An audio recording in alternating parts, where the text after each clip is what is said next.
Good day, everyone. As usual, we will continue discussing essential topics about introduction to the philosophy of the human person. And again, we will actually review and discuss the learning activity sheet as provided by DepEd to the students in senior high school. So, if you're ready, let's get it on.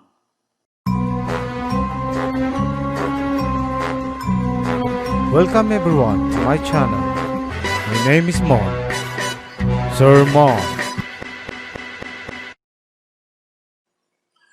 Okay, class, so let us review our last discussion. And last week we discussed the different conditions as specified by the theory of communication from Habermas. And the first one is that both speaker and hearer must use comprehensible expression in which they both understand. That's very important. The second one is the speaker should use a true proposition so that the hearer can share in the speaker's knowledge. The third one, the speaker must be truthful in his intention in order to gain trust from the hearer. And the last one, both speaker and hearer must agree on the right remarks with respect to a recognized normative background. So let's continue. Okay.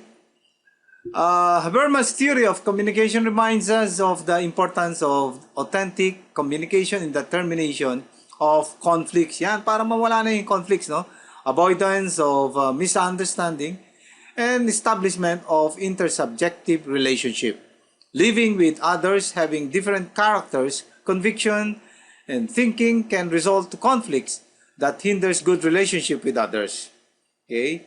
Yet this could be avoided when individuals are aware of how the use of language, the manner of speaking, the truthfulness of the words, and the sincerity of the intention, which result to a better understanding of the person or the other person's thoughts and intentions. One must also work things out, okay, in order to build relationships.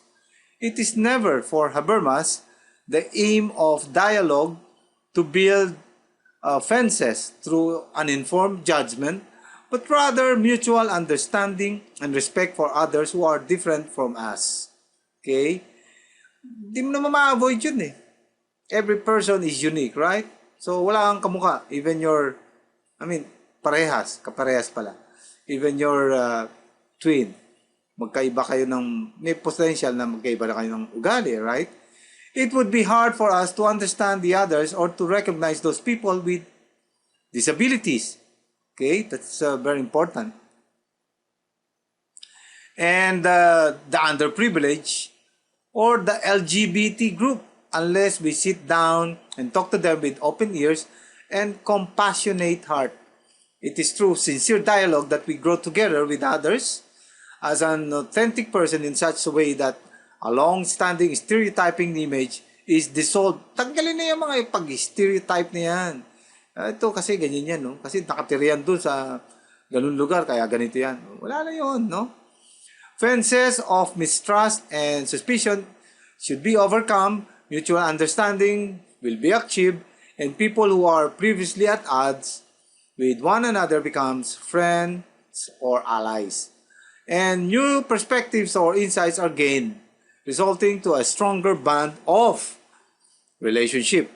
In our current time, when most individuals and groups, okay, try to separate themselves from the others through their professions or kanya-kanya, no? Teachers, accountant, engineers, no? Kanya-kanyang profession, status, nandun sa mataas na pwesto, mababang pwesto, race, yan, puti, itim, Asians, values and convictions, there is more reason really for Habermas' validity claim to occur. Okay? Sincere dialogue builds bridges by encouraging individuals' participation in the creation of a common shared world where everyone could live in harmony and unity while maintaining their diversity. That's the one of DepEd's role, no? To have unity in diversity. Yan. Okay, let's go and continue. Now let's talk about Martin Buber's I-thou relationship concept. Yan. Ito yung concept ni Martin Buber, no? Ako, ikaw. Okay, that's the first one. No? The onset of industrialization and the growth of large urban cities for Martin Buber has dehumanized the modern man by converting him from subjects into objects. Yan. Ito mahirap, no? From subject, naging na object. Through the instrumentality of the machine as machines which were invented in order to serve men in their work were no longer, like tools, an extension of man's arm, but man became that extension doing the bidding of the machines, according to Martin Buber. Okay? The way man treats the machine as an object becomes also his way of treating other human persons. Dito nagkakagulo, no? Nagkakaroon ng problema. To radically break from these prevailing attitudes, that is, to establish an ethical principle on human relationship anchored on the dignity of the human person, Buber introduces his I-thou philosophical theory. Yeah, let's take a look at that. Martin Buber is a Jewish philosopher and became famous through his 1923 philosophical writings entitled I and Thou. The major theme of the book is that authentic human existence manifests in genuine dialogue with each other, with the world, and even with God. See? The book explored the psychology of individual man in two distinct relationships, namely the I-it, I at object, yan. And the I-thou, I, ako, at ikaw. The first mode, which Buber calls experience, yung I-it, yan. Yung una kasing relationship, I and it, experience muna, is the mode that modern man almost exclusively uses. Through experience, man collects data of the world, analyzes, classifies, and theorizes about them. This means that in terms of experiencing, no real relationship occurs because the I is acting more as an observer while its object, the it, is more of a receiver of the I's interpretation. Interpretation ni I, hindi ng mata. Okay. The it is viewed as a thing to be utilized, a thing to be known or put for some purpose. Thus, there is a distance between the experiencing I, no, ako, and the experience it, yung object. Okay? For the former acts as the subject, ako is the subject, and the latter as a passive object, object lang si it, a mere recipient of the act. Okay? Since there is no relationship that occurs in the experience, the I lacks authentic existence, for it's not socially growing or developing, perhaps only gaining knowledge about the object. So, ganun lang, no? Wala. You're talking of an object na hindi naman nagsasalta, hindi nag-iisip. So, ganun lang, gaining knowledge only about the object. Wala ka natatanggap about that object, no? So, for Buber, unless the I meets another I, ako, at makakita ako ng isa pang ako, yun yung kausap, no? That is another subject of experience. Relationship is never established. Only when there is a I encounter can there be an experience. Okay, malinaw ba? Yung when I use the words I meaning to say the letter I, no? Ako. Okay, in the other mode of existence, ito na, sa I-thou naman. I and you, I-thou. In the other mode of existence, which Buber calls encounter, the mode of I-thou, both the I and the other enter into a genuine relationship as active participants. In this relationship, human beings do not perceive each other as consisting of specific, isolated qualities, but engage in a dialogue involving each other's whole being, in which the other is transformed into a thou, okay, or you. This treating the other as a you, ikaw, no, and not an it, gamit lang, or an object, for Buber made possible by love. Wow! Medyo interesting to si Buber. Pwede daw yung mangyari if there is love. Wow! So bagay, let's take a look at that later. Because in love, subjects do not perceive each other as objects, but subjects. Yan ang importante. Especially when you're in love, yung crush mo is not an object, no? Kamukha mo rin siya. Parehas lang kayo.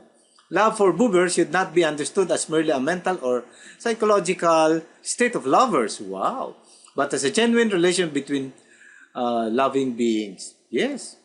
Hence, for Buber, love is an I-thou relation in which both subjects share a sense of caring, respect, commitment, and responsibility. I-thou. Okay? Kaya malinaw na sa inyo, no? Pagka may kinakasal, the couple would say, I-thou. Hindi, I do pala yun. I do.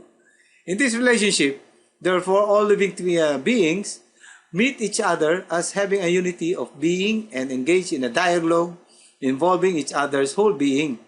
It is a direct interpersonal relation which is not mediated by any intervening system of ideas. That is, no object of thoughts intervenes between I and thou. Thus, the thou is not a means to some object or goal, and the I, through its relationship or relation with the thou, receives a more complete authentic existence. Parang nagkakaroon sila ng, mutuality.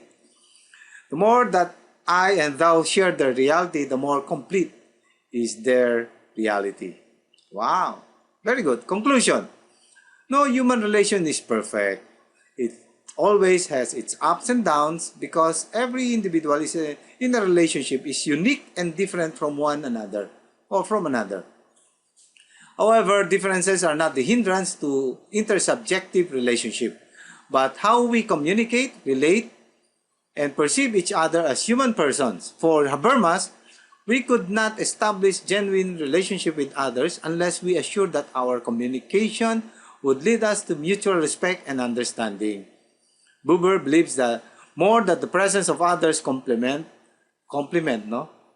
our existence, helping us achieve an authentic living through a relationship founded on love for others and God. Very important. Okay? Now let's go and continue. Levinas offers us a thought on how self-denial and elimination of our self-centered attitude are necessary conditions to encountering the true face of the other, in which we base our infinite responsibility. Take note, responsibility. Each theory has given us important insights on how to start, maintain, and deepen our intersubjective relationship with others, and in a world where people manifest disgust for each day by doing meaningless killings, many times done in the name of religion, politics, drugs, or money, there is a need more than ever for a relationship-centered people to stand up and show the world the gift of intersubjective relationship. Perhaps the only way to have peace is for each and every person to recognize the value of others and establish authentic relationship centered on unconditional love. Okay, for the third competency regarding PWDs and underprivileged people, to discuss about these activities that demonstrate an appreciation for the talents of persons with disabilities and those from the underprivileged sectors of society. Let me talk about this. The Philippine government greatly supports people with disability, the PWDs. As we can see in every mode of transportations, there are always a certain portion, as we can see in being reserved for them. You can observe in all business establishments, okay, or government offices, signages that give importance or priorities to PWDs and even seniors, mind you. Okay, our government also encourage factories, BPOs, and other business establishments to employ PWDs. As of 2014, the National Statistics Office, or PSA, estimated that there were about 1.44 million Filipinos with an age bracket of 15 to 64 years old who are employed in the different industries of our economy. Laws were created to protect the PWDs. One good example is the Executive Order 417.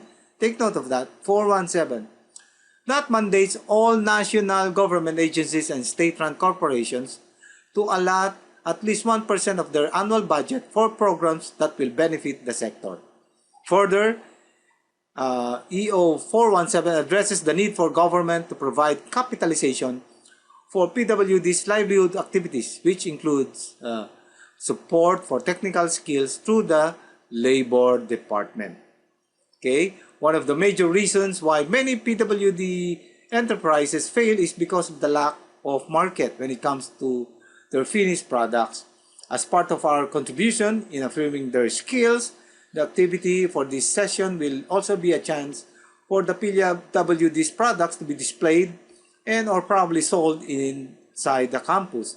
Unfortunately, we're under pandemic, so we don't know how to do that, no? Disability is considered a development issue because of its relationship to poverty. And poverty may increase the risk of disability. People with disabilities incur additional expenses to achieve a standard of living close to those without disabilities, such as health care services, cost of transportation, and special diets, among others. As a part of poverty, human trafficking has become very rampant in our society. Men, women, and children are forced into prostitution, cybersex, pornography, and other forms of exploitation that assault human dignity. Take note, no? I'll show you this slide, no? Millions of below average income families in our country, okay, become a part of this criminal enterprise. You take a look at this slide. The World Wide Web is filled with news items of sexual exploitation. The top site tells the young how to sell nudes online and earn $100 a day. The next one, another site talks about a student who sells naked photos of herself online just to buy a scooter. And the last one, at the bottom, is a news site reporting, this is in the Philippines, I guess, about a student who sells malicious photo to keep up with online classes. That's sad, no? And it's alarming. And where is the government of the people, by the people, and for the people with that case? Okay, so millions of below average, as I've said a while ago, they become part of this criminal enterprise. And Pope Francis called this as crimes against humanity. Okay, and has called upon many to fight for human dignity and sacredness of life. This is what Buber calls as I-it relations. Okay, let's remove the it and convert it to I-thou, where the other human being is perceived as an object rather than as a human being. Okay, we're done. Activity sheets are given to all students. Your activities will release your awareness, your intersubjectivity, okay, and your compassion to the PWDs and the underprivileged. You're expected to work on the activities independently and to return them before prescribed deadline. Bring out the philosopher in you. And as usual, see you all next session. You can do your activities through our online links. Just watch out for more announcements in our online class. Keep safe, everyone, and bye-bye. Ciao.